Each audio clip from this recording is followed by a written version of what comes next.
What's up, everybody? It's Alan's Movie Talk, back at it again. With November coming to an end and us going into the last month of 2024, I wanted to go back and talk about the films that I saw in the month of November. And as you can see here, these are the list of the movies that I saw in the month of November. Not all of them came out actually in the month of November. That was just the month that I was able to watch all of these films. And then I do want to let you know that all these films I did enjoy. This was a particularly hard list for me to rank. The first two I feel like are the standouts. My top two, I think those were definitively the two best movies I saw. And then the last four, to me, are all interchangeable. So when I rank those last four, it's not that I preferred any of those movies over the other. I just had to place it somewhere, and that was where I ended up placing it. So with that said, let's get started on the ranking. So coming in at number 6 is going to be Ridley Scott's new film, Gladiator 2, the sequel to the original classic. And when I saw this movie, I kind of still have the same feelings that I did then. You know, a couple other things that we're going to talk about here that I didn't talk about in my review.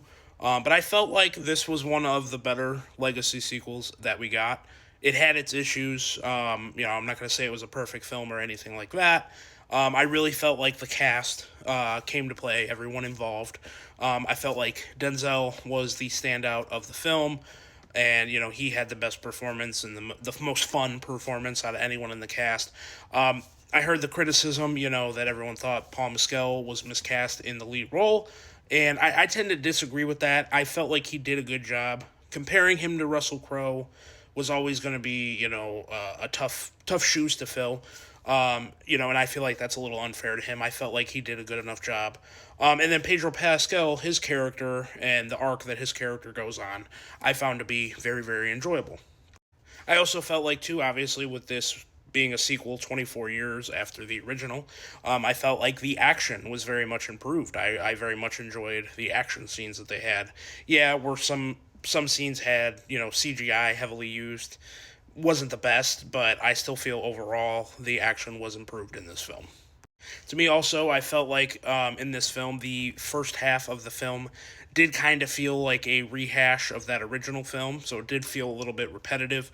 But I felt like it did a better job in the second half of kind of cutting its own path. And the way it does that is it takes, some of the stereotypes of the characters from the original films and kind of flips them around, makes them a little bit morally gray.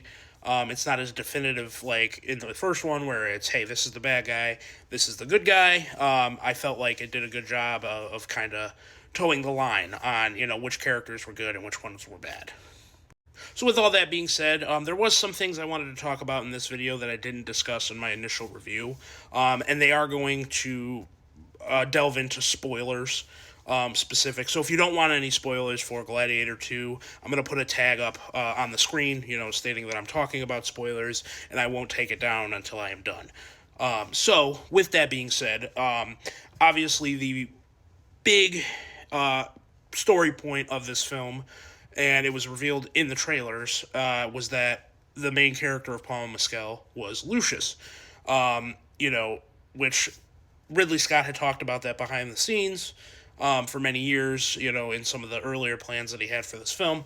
But what I thought was very, very egregious about the marketing and the trailers for this film specifically was that it was revealed in the marketing, in the trailers, that Lucius was the son of Maximus.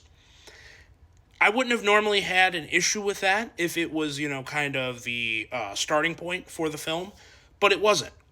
This was something that basically is played as a mystery for half the film, and I didn't really understand why they would reveal that.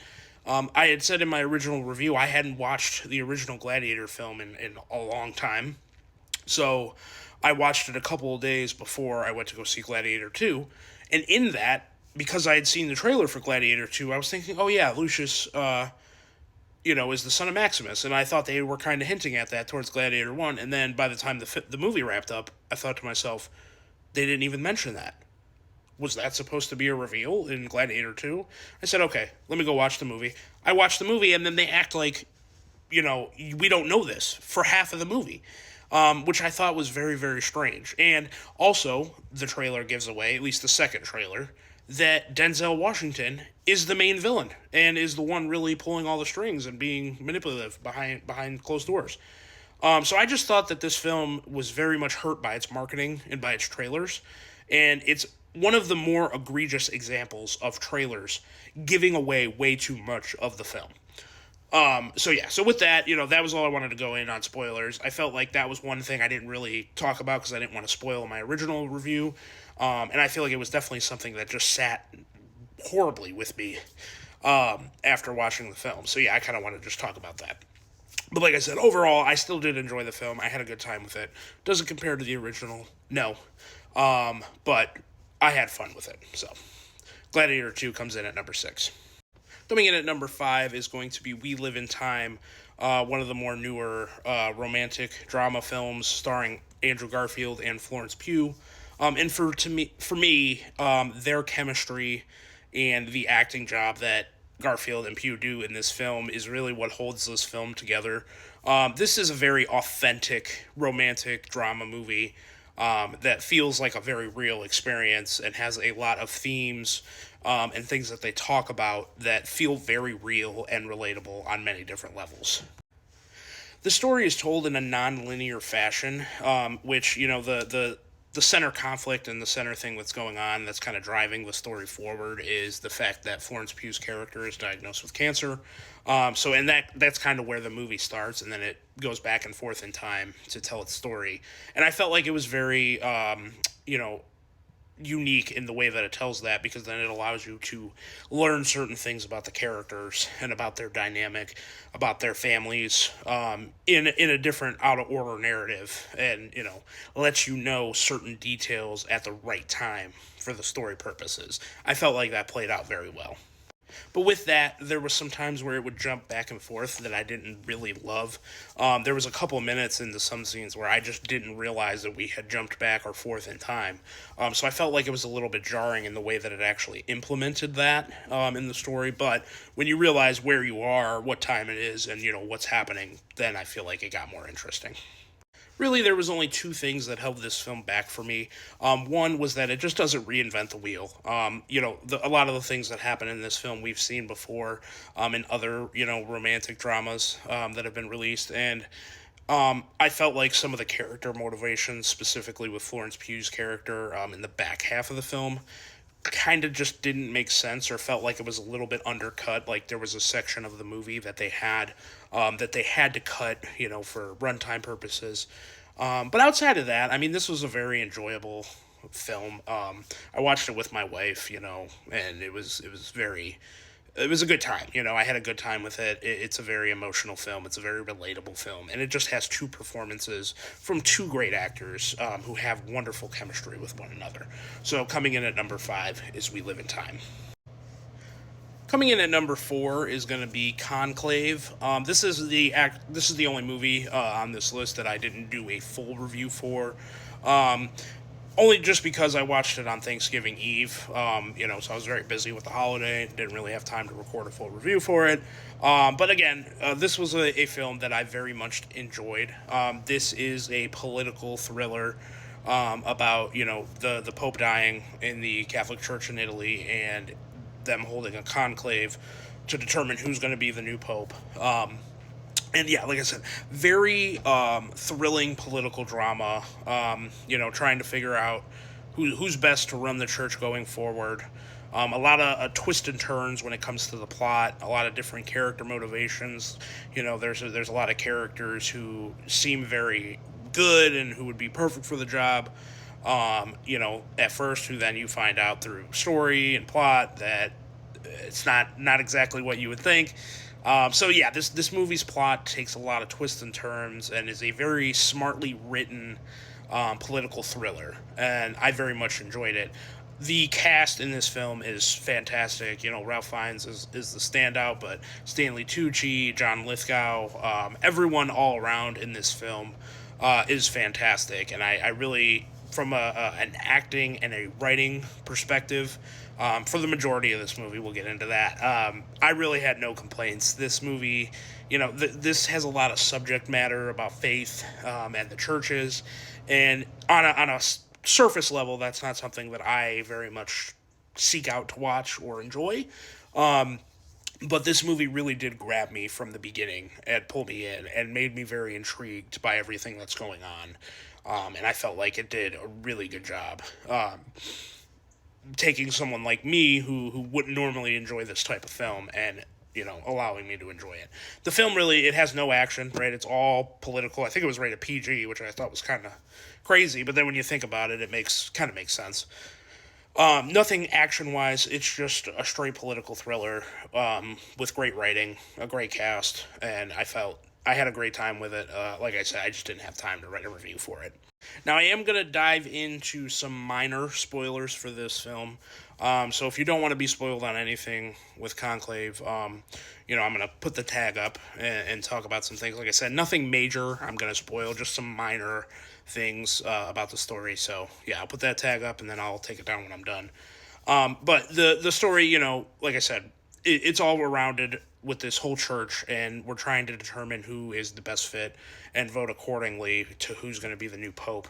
And I thought throughout the entire movie, it was leading up to it being Ralph Fiennes' character to end up taking up that mantle. They established right from the beginning that essentially he wants to leave the church. He doesn't even want to do this anymore.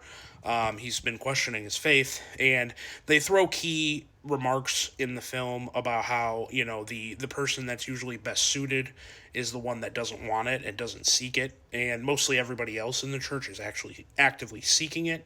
So I thought that they were going to go the route of him reluctantly never wanting it, and that not being a goal of his, to him end up realizing by the end of the film that he's actually the best suited for the job, and then them voting him in and him becoming the pope.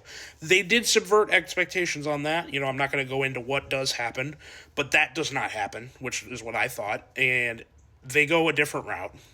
And I thought that was very clever, but when they do decide who the pope is going to be, I feel like I once I was done watching the film, I feel like I didn't really have an understanding of why they chose the person that they chose. They give you a background after the person's voted in and kind of a reason of why it would be a conflict, and the messaging and the themes that they played with in the film, I didn't really understand and jive with the ending that they gave. I'm assuming I could probably go find an ending explained video on YouTube. I just haven't had time. I haven't really looked into it because of Thanksgiving and everything. But yeah, so the ending was... I loved everything up until like the last 10 minutes. And then I felt like the ending just kind of confused me. I'm like, I didn't feel like naturally that's where we were going. And I like when a movie subverts expectations, and that's what it did. But I don't know... I'm still kind of confused as to the reasoning as to why we went that route. So yeah, so that's it on, mild spoilers for Conclave. Conclave comes in at number 4 for my November ranking. Coming in at number 3 is going to be the new religious horror film, Heretic, starring Hugh Grant. And what I really enjoyed about this film is that this had a very unique sense of horror in this. It's a story about, Hugh Grant's character who plays Mr. Reed. He lures in 2 Mormon girls from the church into his house to play a sadistic game where he's constantly putting in question their faith. And I felt like what was very unique about this film and differentiates it from a lot of other, faith-based horror films is that it did a very good job at the horror aspects of the film coming from the conversations in which the characters are having. It wasn't coming from, typical horror cliche, jump scares, and stuff like that. It comes strictly from the conversations that the character had. And to me, that gave this film a very, very unique touch. I also felt like the cast in this film did a very great job. To me, Hugh Grant was the standout of the film. He plays a very villainous character, but that character has a very dark side and then also a very funny and humorous and charismatic side. And I felt like Hugh Grant did a very, very good job, providing that balance throughout the film. And then also the two Mormon girls, in the film. I don't have their names off the top of my head, so I do apologize for that. But I felt like they were very good as well. They both had wildly different personalities, and they kind of play back and forth with those personalities where they make you think one of the girls is a certain way and the other is another, and then they kind of flip-flop back and forth on that throughout the film. So I just felt like the character dynamics and the performances and the conversations that all of the characters in this film had were just outstanding, and great. And I would really encourage filmmakers, if you're going to go the, faith based horror film route, to kind of take some notes from this film on the way it has its own identity and stands on its own.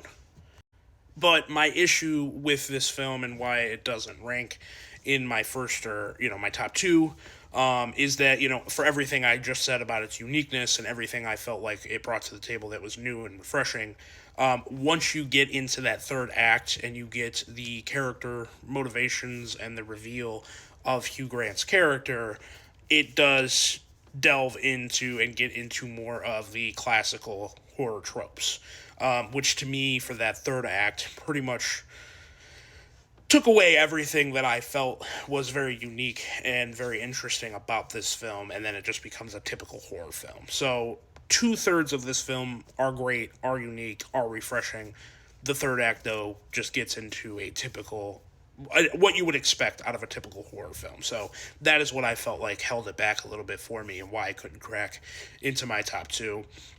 But I still very much enjoyed this film. I had a good time with it, and I felt like Hugh Grant's performance was fantastic, so I would definitely recommend it. So coming in at number three is Heretic. Coming in at number two, and the one that I'm most late on, because this one came out in April, is Challengers. I very much enjoyed this film. I felt like it was a very high energy, well directed, well written film, and the thing that holds it together the most is the dynamic between the three characters.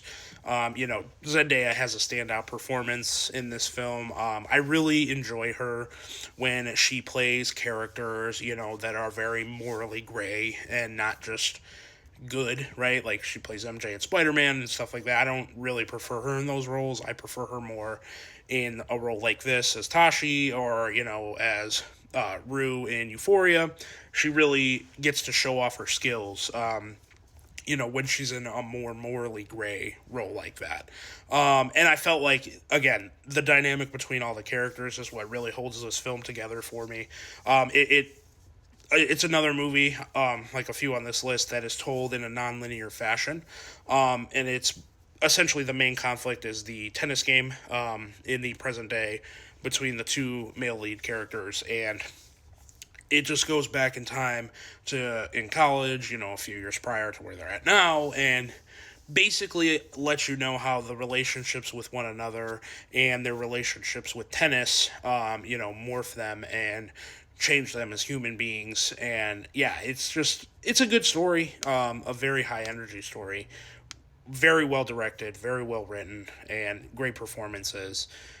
And yeah, there was a lot of hype about this one. I couldn't see it just because I had a lot going on in life when it came out, and I felt like it was warranted. I mean, this is one of the better films of the year for sure. And then with the story, one of the things I did like is that it's constantly changing your perception on who the good guy or who you're rooting for in the film. So I do think that's a positive, and they do it very well with the nonlinear storytelling, with that. I also think that's one of the negatives, because by the end of the film, I don't really feel like any of these characters are very likable or you really want to root for.